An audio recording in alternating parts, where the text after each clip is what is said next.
सकरण SSP शेदवे नज़राबाद Tanveer Hussain तुनियो जी सख्त हिदायतुनि बाद समाज दुश्मन अनासरनि ऐं मंशियात फ़रोशनि ख़िलाफ़ क्रैकडाउन तेज़ कयो वियो आहे। मुख़्तलिफ़ थाणनि जी पुलिस जा छापा हणी 6 जवाबदार मंशियात समेत गिरफ़्तार करे वरिता आहिनि, जिन में SHO सकरण अब्दुल वाहिद भुट्टो कामयाब कार्रवाई करे 3 मंशियात फ़रोश हरक ग़ुलाम रसूल मरी, मोहम्मद हनीफ़ रिंद ऐं नज़ीर अहमद मक्सी शामिल हैं, जिन वटां 1490 ग्राम जर्स Z2100 पारियूं हथ कई वियूं आहिनि।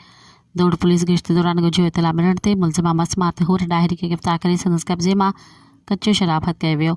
लाखाट थाणे जी पुलिस कार्रवाई करे मंशियात फ़रोश इम्तियाज़ अली जतोई खे गिरफ़्तार करे संदसि कब्ज़े मां कचो शराब हथ कयो।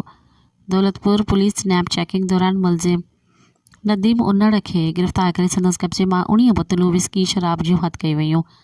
होॾां कामयाब कार्रवाई करण ते SSP शहीद बे नज़ीराबाद तनवीर हुसैन तुनियो पुलिस ऑफिसरनि ऐं संदसि साथ ॾींदड़ पुलिस टीम जे कम खे सराहींदे खेनि शाबाशी ॾिनी, क्रैकडाउन करे वधीक तेज़ करण जूं हिदायतूं कयूं जारी कयूं ऐं असांजी ज़िम्मेवारी आहे त ॾोहारियुनि ते नज़र रखूं।